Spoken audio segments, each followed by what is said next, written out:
Y ese momento, por la única entrada de luz que había, la temprana mañana estaba entrando el sol.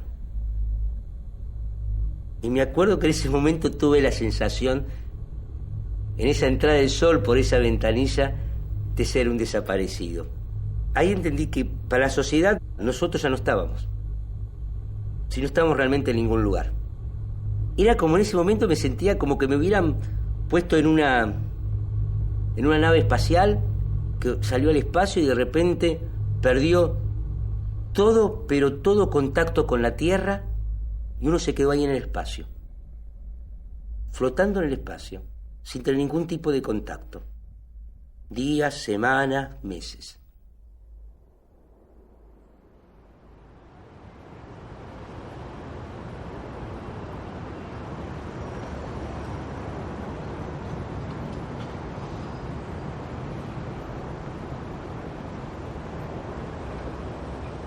Acá estacionaban los coches, por lo menos ese 10 de agosto de 1979, cuando me secuestraron de mi casa en Valentín Alsina. Yo estaba con una capucha, esposado atrás, y estaba muy golpeado. Recuerdo que tropecé y creo que caí de rodillas. Me levantaron y prácticamente me sumergieron en esta escalera. Digamos que estamos en la puerta del infierno, del comienzo del infierno. Esta es la escalera que conducía a este sótano. Estaba todo con una construcción, eran todos paneles, pero parecían paredes, eran desmontables incluso, que creaban una sensación de que estaba todo habitado acá, todo con una especie de construcción extraña. Recuerdo que me trasladaron por una especie de pasillo entre los golpes y todo eso, y de pronto me introdujeron así, de golpe, en un ámbito cerrado, muy con una sensación de opresión, pero yo sentía que era amplio, que era bastante grande. Cuando yo llegué a la ESMA no sabía que estaba en la ESMA. Bueno, más aún porque llegué en el baúl de un auto con esposas, con los pies atados, con un antifaz y encima una capucha. El mes de noviembre de 1978 fui secuestrado por un grupo de tareas en la esquina de San Juan y Avenida La Plata y llevado desde ahí a la Escuela de Mecánica de la Armada. Me entero de que estoy en la Escuela de Mecánica de la Armada una vez detenido y transcurrido poco tiempo, digamos, pocas horas, podríamos decir, porque, entre otras cosas, digamos, a diferencia de lo que pude recabar con otros prisioneros que tomaron, digamos, a mí lo que me prometen de entrada es la muerte. Víctor Basterra nos contó que el papá, cayó el 4 de agosto y que el 8 de agosto lo mataron en una sesión de tortura dentro de la ESMA.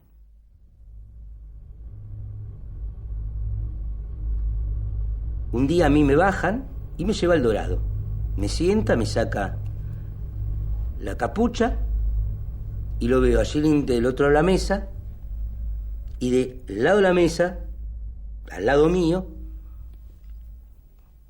a una persona joven, calculo unos 27 años más o menos, rubio. Schilling me lo presenta como Marcelo y dice que de ahora en más iba a ser el encargado de mi caso. Esta persona tenía en su mano la carpeta donde me habían hecho a mí escribir mi historia y un listado de gente que también junto contigo te decían, hacer un listado de toda la gente que vos conocés. Y con ese listado en la mano, Marcelo me dice: Cachito, esto no puede ser. Yo lo miro y le digo: ¿qué cosa? Esto no puede ser. No puede ser que vos no conozcas a nadie que podamos secuestrar. Esa fue la forma en que yo lo conocí a Cavallo. Marcelo era Cavallo.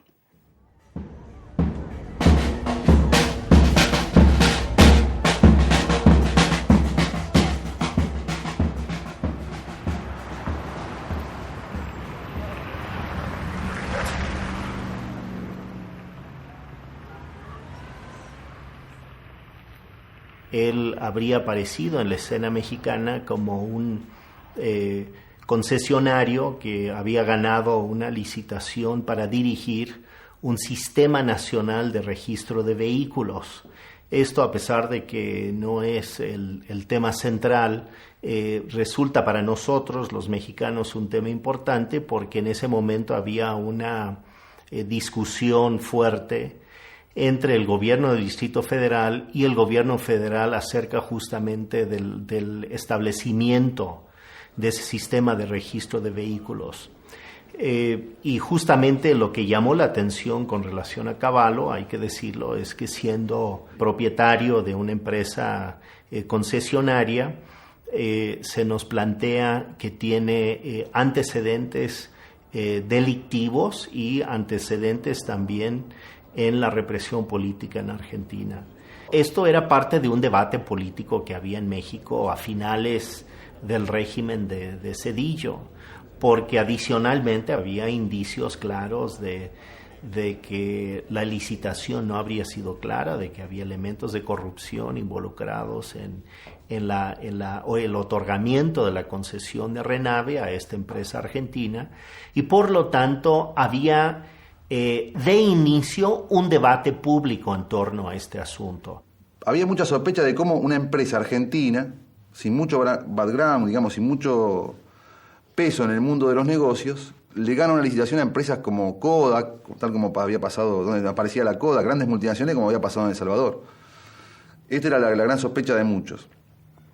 El problema empieza cuando los gobernadores empiezan a quejarse del costo, porque los usuarios manifestaban una gran queja por el costo del Renave, y cuando se les está pidiendo que entreguen la base de datos de todo el registro automotor en México. Ahí empieza la pelea, y tiene la resistencia más fuerte en el gobierno del DF, que se negó sistemáticamente en ese momento el procurador Samuel del Villar y Rosario Robles a entregar la base de datos, y ya empezó a convertirse el escándalo como una especie de bola de nieve, ¿no?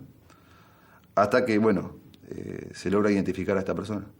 Nosotros, como gobierno del Distrito Federal, tomamos la decisión política de no ser los presentadores en primera instancia de la denuncia de quién era Cavallo, a pesar de que teníamos muy clara la información de lo que representaba, y que optamos por que fuera a través de un medio de comunicación.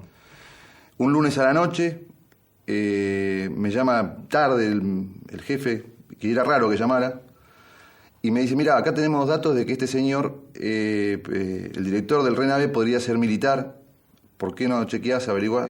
A la tarde pude ir al CELS y ahí conseguí de una revistita un pedacito de la credencial apócrifa que Basterra había logrado rescatar. Víctor Basterra, un sobreviviente, había logrado rescatar de su cautiverio en la ESMA, y el único número que me coincidía con el de la selva era un 6. Sí, esta es la foto, digamos, uno de los elementos que ayuda a identificarlo a Cavallo, porque se conforma por los testimonios de varios compañeros que lo sufrieron, entre ellos yo, pero además con la complementación de la foto, que es digamos un documento importante. Seguí buscando, intenté con los ex detenidos desaparecidos, esa noche estaban reunidos. Y nos presenta una foto actual de Cavallo, donde era difícil reconocerlo, y tuvimos que hacer ahí un trabajito, digamos, de modificación de la foto esa, y en realidad lo que hicimos fue agarrarlo joven y lo envejecimos, ¿no? Con lápiz, o sea, un trabajo de maquillaje en un papel, digamos así, lo envejecimos y era el mismo tipo, digamos, o sea, no nos quedó absolutamente ninguna duda, ¿no?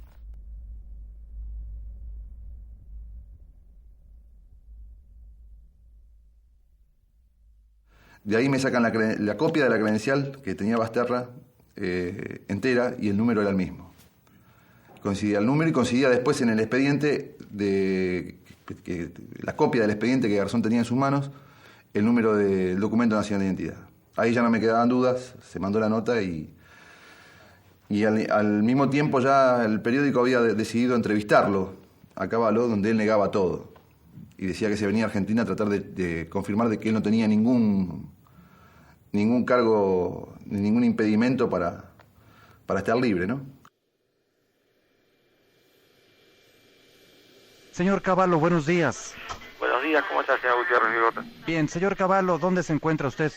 Estoy saliendo de México en este momento y, bueno, de casualidad entró su llamada. Sí, bueno, pues gracias por tomarla. ¿Va usted a Argentina? Exactamente, voy a buscar los papeles que justifican que soy quien digo ser y, bueno, pues no tengo nada que ver con lo que está publicado hoy en el periódico, ¿no? O sea, ¿usted nunca participó en la Escuela Mecánica de la Armada Argentina, como dice Reforma, que usted participó? No, en absoluto. ¿Nunca estuvo usted en las Fuerzas Armadas Argentinas? Sí estuve, pero no en ese lugar. No, sí estuvo, pero no en ese lugar. No, en absoluto. Uh-huh. Él pensaba que hacía migraciones en México y podía viajar tranquilo, pero cuando ese vuelo justamente hacía escala en Cancún, y migraciones se hacían en Cancún. Antes de bajar del avión ya la Interpol procedió a detenerlo y a trasladarlo hacia México, ¿no?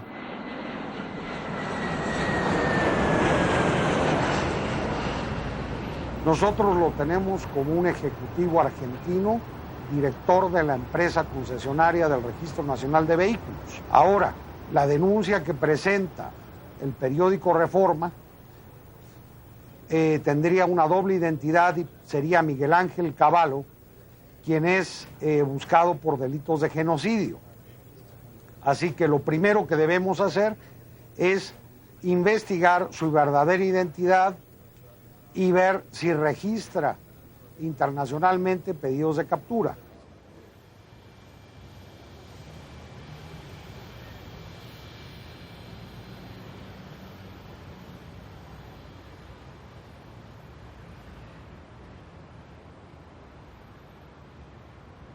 Me llamó un amigo de acá de Buenos Aires y me dijo, ya, poné la tele.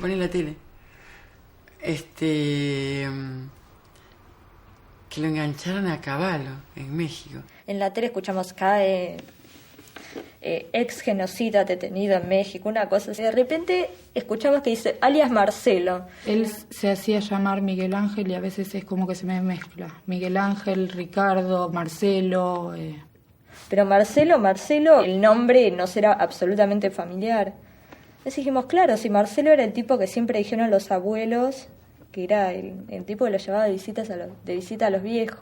Fue como que se me aflojó todo el cuerpo de golpe y volví a sentir el mismo miedo, pánico atroz que tuve el día que él entró a mi casa. Porque una cosa era hablar de todo lo abstracto, de los 30.000 desaparecidos y todo, otra cosa volver a acordarme del tipo que me había tenido agarrada, que me había dicho que tenía a mi marido preso, que había ordenado que entrara la patota a mi casa y que pasara todo lo que pasó y que era responsable de lo que le había pasado a mi marido, del que nunca más supe nada. Y la foto que realmente no me quedó pero ni la sombra de la duda es cuando él baja con el maletín del avión en Cancún. La pose como media curva hacia abajo con el maletín era la imagen que yo tenía de él caminando 25 años atrás.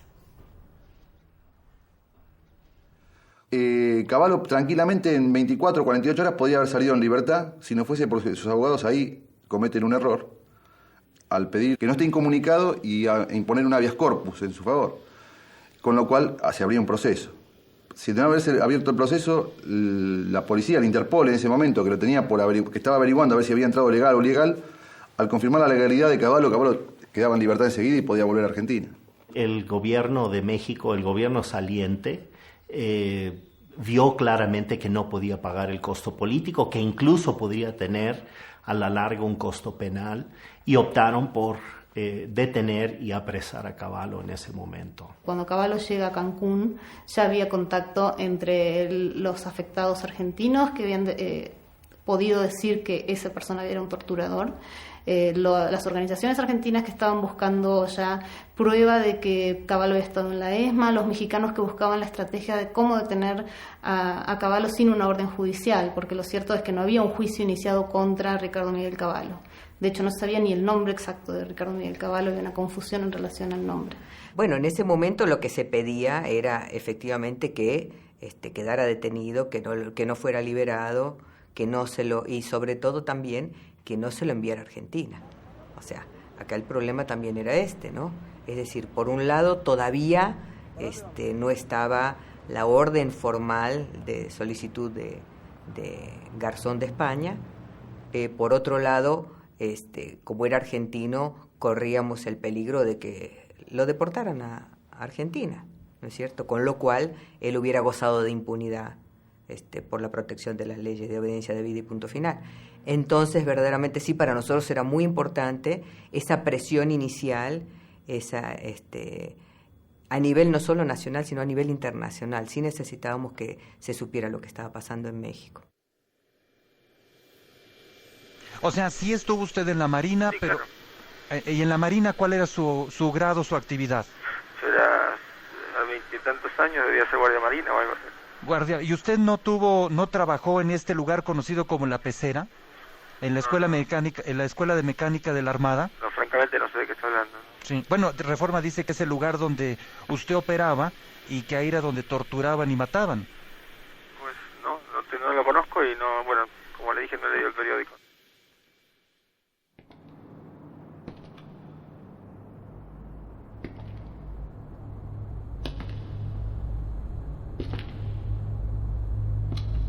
Este era el ámbito de Pecera. Este era el ámbito de Cavallo. Uno de los ámbitos de Cavallo.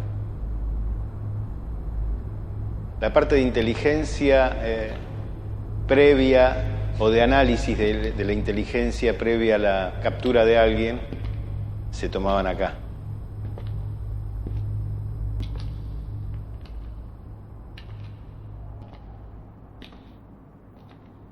La impunidad en Argentina creo que lo que hizo fue que los militares se reciclaran. O sea, en vez de ir a la cárcel, buscaron la manera de seguir participando con el nuevo modelo de los 90. Y muchos militares, sobre todo marinos o algunos marinos, participaron en la campaña de Menem. Hay fotos en las que va Menem en su auto durante la campaña política antes de acceder a la presidencia y está acompañado o escoltado por algunos militares de la ESMA como Radice.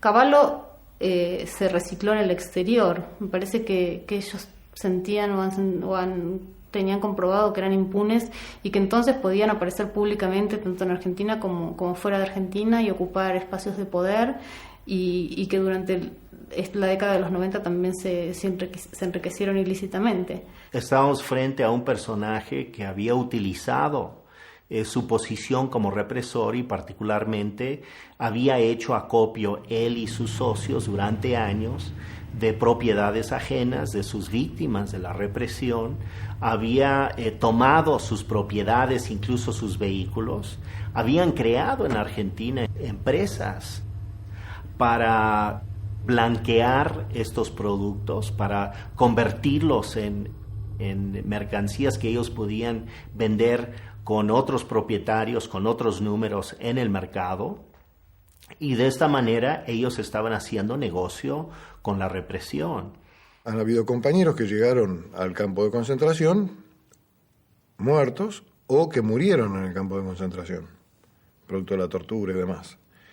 Y estos compañeros tenían, por ejemplo, alguna propiedad o algo que fuera de valor remunerativo, valor económico, a nombre de ellos, por lo tanto les hacía falta un documento que certificara la defunción de esta persona para quedarse con la propiedad. Es increíble con el correr de los años porque en los primeros años, frente a la pérdida de vidas, de bebés, ¿quién se va a preocupar porque perdió un departamento? ¿Quién se va a preocupar porque le robaron una casa o un auto?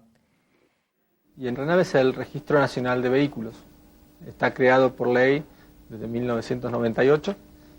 Estamos obligados a no atender al público directamente, sino a través de empresas.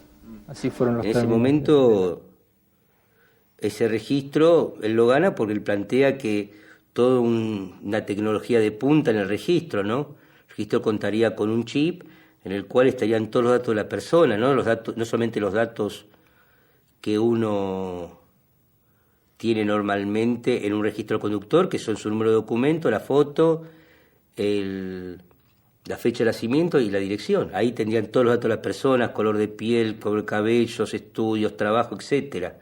Algo que se conoce normalmente con el tema de venta de identidad.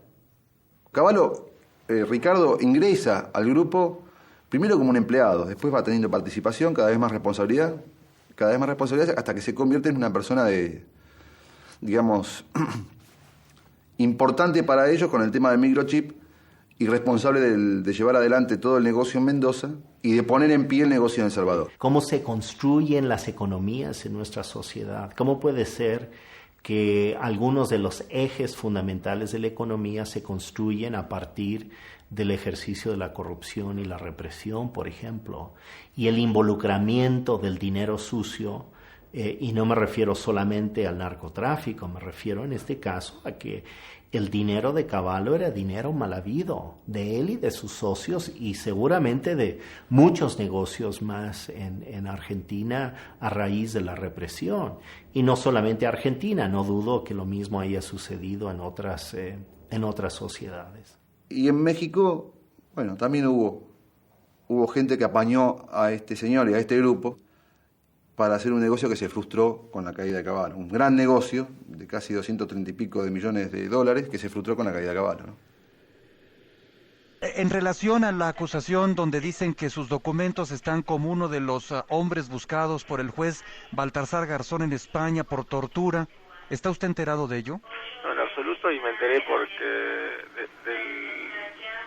el contacto con la gente del Reforma y por supuesto lo niego, ¿no? O sea, ¿niega usted también saber que está usted buscado en España? Absolutamente, es más, si estuviera buscado en algún sitio no podría viajar como lo hago.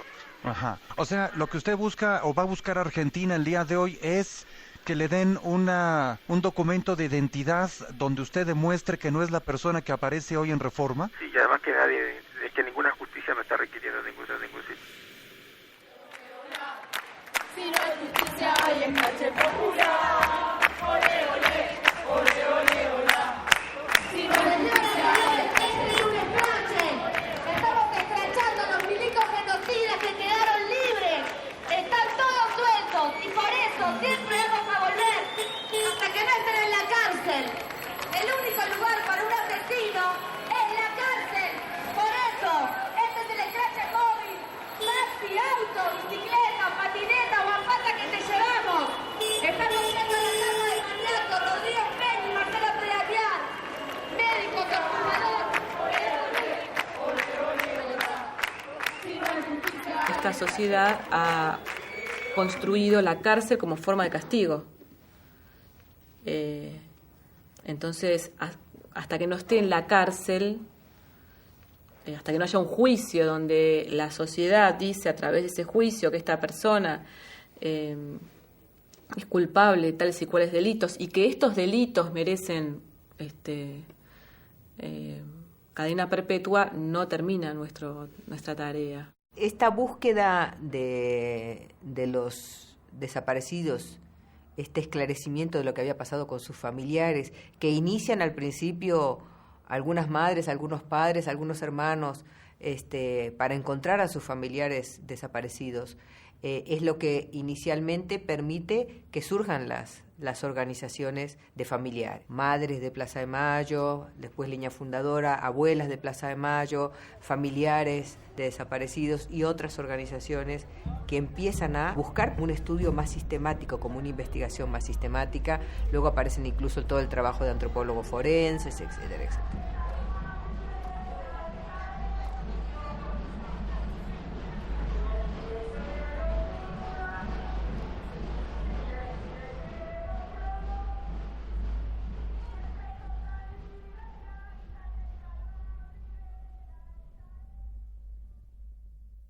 Primero con obediencia debida y punto final, después con el indulto por parte de Menem, frustran absolutamente la aplicación de la justicia en el país, ¿sí? En Argentina.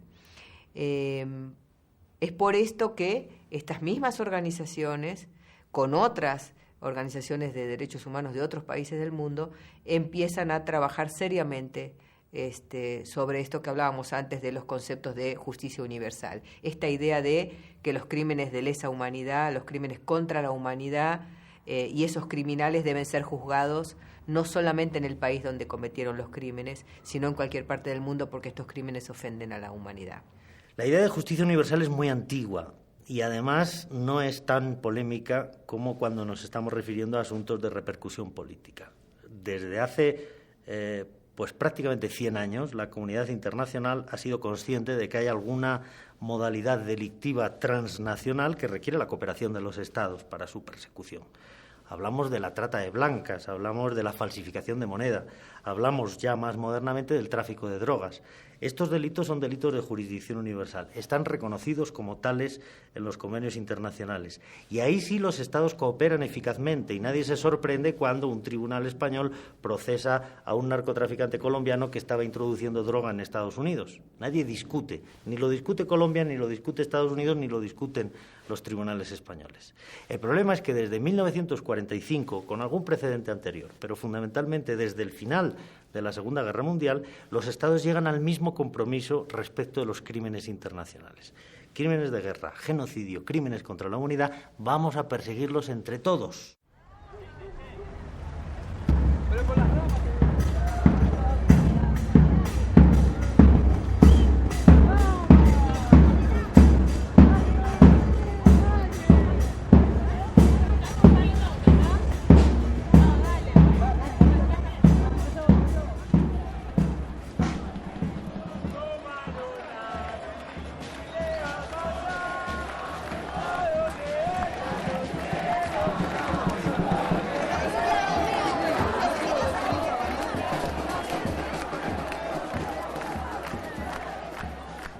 Tribunales nacionales de los países son incapaces de juzgar crímenes como el genocidio, crímenes de guerra y crímenes de lesa humanidad. Y son incapaces de juzgarlo por los intereses políticos que hay alrededor del enjuiciamiento de estos crímenes tan graves que involucran a amplísimos sectores de la sociedad, tanto los políticos como los militares, como los empresarios, como los medios de comunicación. Estos crímenes no se pueden llevar a cabo sin la amplia participación de todos los sectores. Y definitivamente, nacionalmente, es muy difícil que se puedan llevar a juicio y es por eso que se diseñan estos instrumentos. El juicio en España fue la gran expectativa durante los 90. Comenzó simultáneo o para el mismo tiempo en el que se cumplían los 20 años del golpe militar, que fue como la explosión que retomó el tema en Argentina después de varios años de silencio. Y durante los últimos años de la década de los 90 fue la única posibilidad, es decir, que encarnó todas las expectativas de las víctimas. En realidad el juicio en España avanzó muchísimo, empezó como una idea así medio abstracta, sin embargo, inmediatamente las víctimas se trasladaron a España y prestaron su testimonio, y en ese sentido el juicio en España fue muy importante porque empezó a ser el nuevo espacio en el que se acumulaba la verdad. En este sentido, cuando la Audiencia Nacional de España lanza más de 200 órdenes internacionales de detención, está lanzando un aviso para navegantes.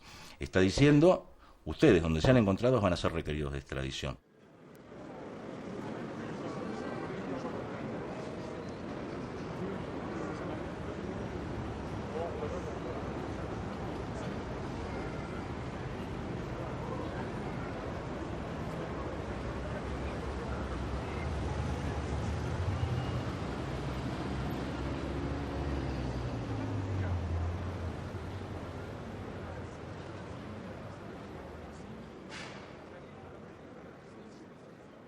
Esta presencia, esta fuerza de los testimonios de las personas que vinieron influyó fuertemente en la conciencia no solo del pueblo mexicano, sino también de los funcionarios, y impidió efectivamente que el tema se fuera olvidando.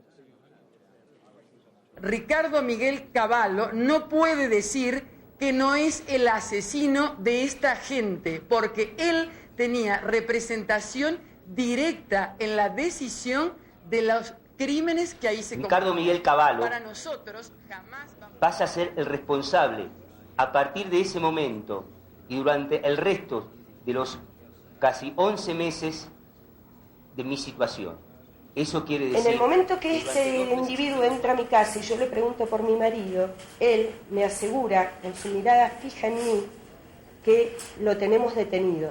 Yo soy testigo directo de las torturas que le infiere esta persona a la señora Ana Testa, que en una oportunidad, en el cuarto de interrogatorio donde yo estaba... La persona que me ha torturado, que ha estado en el momento de mi tortura física, yo estuve detenida... Con una bolsa gris cubriéndome la cabeza, engrisado como antiguamente tenían en los pies a los esclavos, y tirado día y día. Uno de ellos tenía a mi bebé de 5 días, desnudito, cabeza abajo tomado por los pies, y con su pistola le apuntaba la cara a la altura de la boca. Y me dicen, cállate, porque yo gritaba... Ante mi negativa, yo no quería poner a mis compañeros en la situación en que yo estaba en ese momento. Me negué a prestar colaboración y como consecuencia de eso fue torturado mi hijo de 20 días.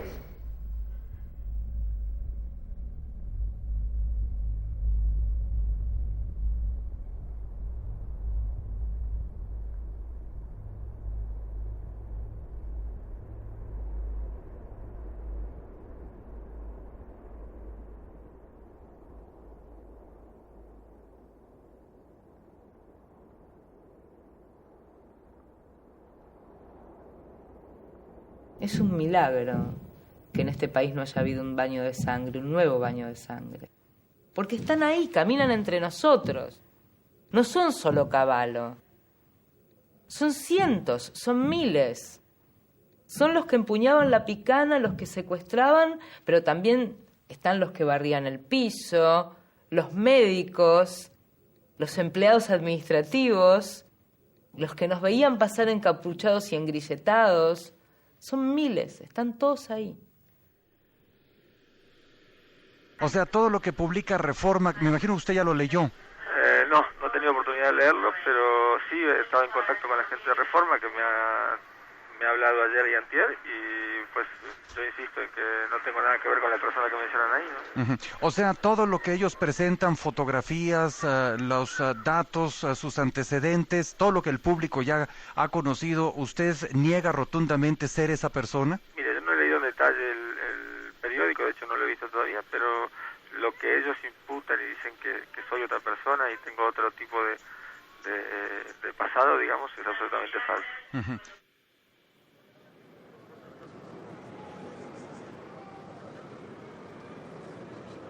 Los desaparecidos que se buscan con el color de los nacimientos, todo está grabado en la memoria. Que se entregue a los familiares la información que todavía está en poder de las Fuerzas Armadas sobre cada uno de los detenidos desaparecidos. Exigimos saber toda la verdad, exigimos saber quiénes fueron todos los represores que actuaron en la ESMA en esos años, quiénes piloteaban los aviones, quiénes eran los médicos y los enfermeros que colocaban las inyecciones a los detenidos, quiénes los arrojaban al mar. Para nosotros está muy claro de que hubo un inmenso grupo nacional de argentinos, que no son solo los 30.000 desaparecidos, son los millones de argentinos que fueron aterrorizados por medio del terror criminal. Y que hubo otro grupo dentro de la sociedad argentina que decidió establecer ese terror. Y que lo decidió aparte con un designio muy claro, que no era simplemente una actitud defensiva frente al avance de las fuerzas populares en el momento, sino que era una ofensiva para recrear una nueva sociedad. Insisto con este concepto, porque me parece fundamental. Hay que eliminar a los enemigos del arma argentina.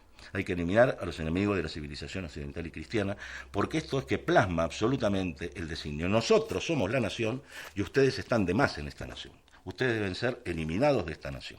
Si se quiere construir un Estado de Derecho, es imposible que la sociedad en su conjunto, que el ciudadano de a pie entienda que debe seguir, que debe respetar las leyes cuando está viendo que quienes han infringido las leyes más graves, las domésticas y las internacionales, no tienen respuesta alguna por parte del Estado. Entonces, ¿qué ocurre?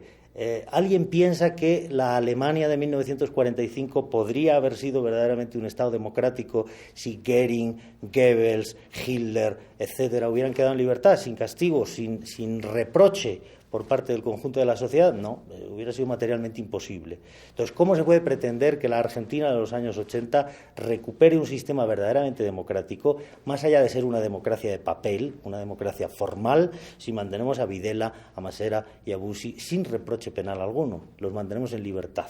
La jurisdicción universal ha sido la de más difícil desarrollo, de perfeccionamiento más complejo. El primer caso que tenemos de extradición en ejercicio de una jurisdicción universal es el caso Cavallo. El caso Pinochet nunca se llevó a cabo y finalmente lo que se demuestra con este tipo de jurisdicción, repito, es que los países son incapaces de juzgar los crímenes que se cometen de esta naturaleza, es decir, genocidio, crímenes de guerra y crímenes de lesa humanidad. Argentina es incapaz de hacerlo, México es incapaz de hacerlo, España sería incapaz de juzgar sus crímenes del pasado por sus propias autoridades, y es por eso que existen estos mecanismos para juzgar los crímenes que los países son incapaces o no tienen voluntad de juzgar. El ocultamiento de los cuerpos y el terror, etcétera, fue un trabajo de alta precisión, digamos, y que todavía para mí es análogo a una bomba atómica, como que las consecuencias de eso estarán en el cuerpo de generaciones y generaciones. En memoria de Pedro Alestino de Cabiaga, María Eugenia Ponte de Bianco, Azucena Villaflores de Vicente, en memoria de todos los desaparecidos del grupo de la Iglesia Santa Cruz,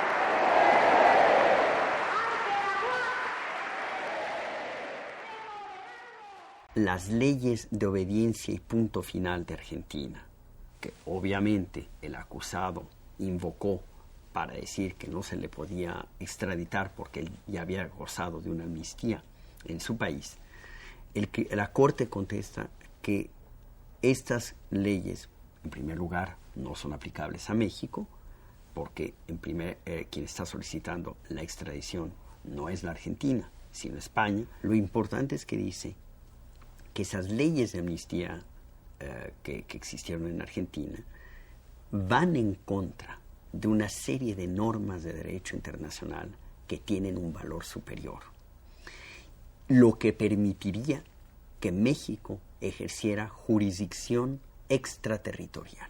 Cuando nosotros construimos este proceso, no es ni por rencor ni por ajustar cuentas con el pasado, sino sobre todo, principalmente, para establecer las bases de un futuro mejor, de un futuro en el que sea verdad que los gobernantes, ni siquiera en situaciones de emergencia, se puedan permitir el lujo de quebrantar la ley.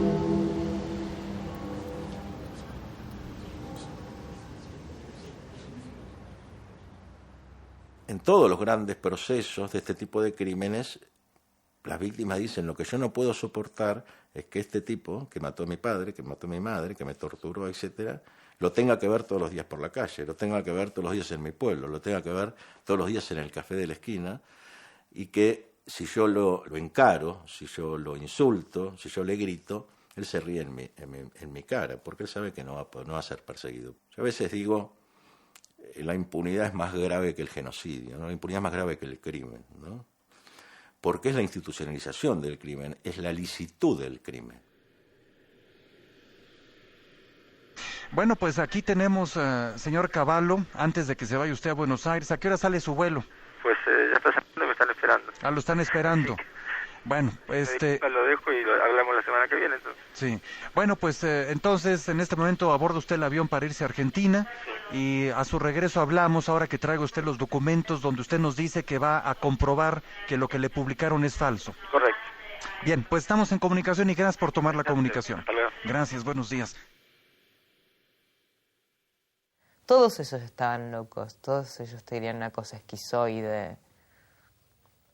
Que podían estar charlando con vos, mirando televisión en el sótano y de repente los llamaban de la sala de torturas y tomaban impulso y corrían y pateaban la puerta y empuñaban la picana. Pero por ahí habían estado tomando mate medio minuto antes. Todos ellos tenían esta cosa. Lo cual no dejaba de sorprenderte porque...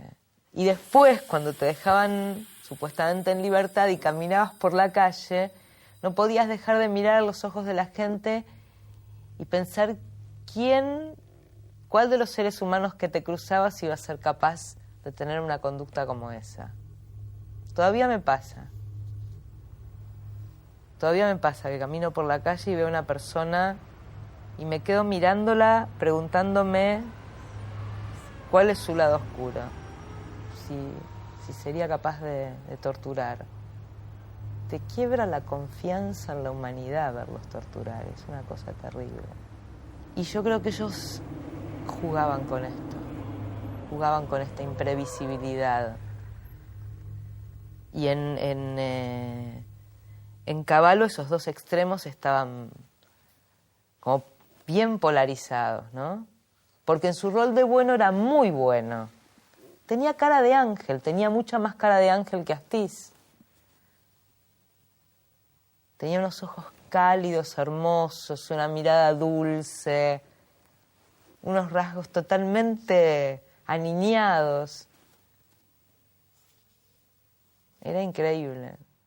Técnicamente concedido y que se niega la amparo a Ricardo Miguel Cavallo por los actos que reclama y puntos que se proponen se refieren al genocidio y el terrorismo. Muchas gracias.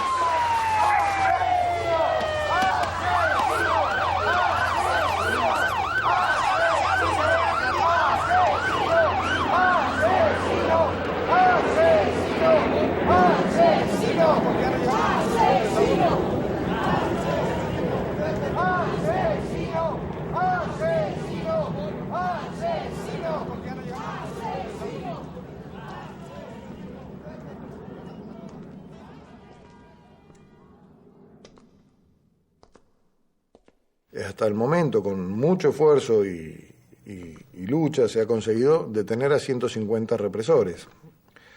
Y si entendemos, en la Argentina hubieron 360 campos de detención, no hemos logrado ni siquiera la detención de un represor por campo de concentración. Entonces, bueno, lo que quería decir con esto es que la lucha continúa, o recién empieza, podríamos decir. No es que recién empieza, sino que es una lucha que empezó hace muchos años, pero que esto, digamos, en términos numéricos falta muchísimo como para ponerlo en un plano de mínima justicia, ¿no? Por eso consideramos los sobrevivientes que es importante la continuación de este juicio en España, para que el mundo nos diga a los argentinos, en su país hubo genocidio y lo tienen que juzgar, que es porque es imposible realmente vivir y tener futuro si no reconocemos que hubo genocidio en nuestro país y no reconocemos que no queremos convivir más con los genocidas.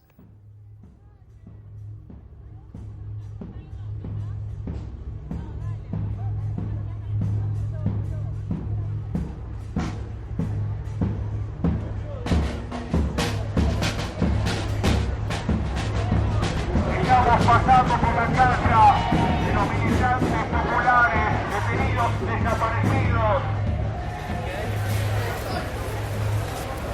Olga Pais, militante popular detenida desaparecida el 1 de marzo de 1977 en el domicilio de su hermana, Alicia, acá, en Brasil 410, 9º A. Olga Pais y los 30.000 compañeros desaparecidos. 30.000 compañeros desaparecidos.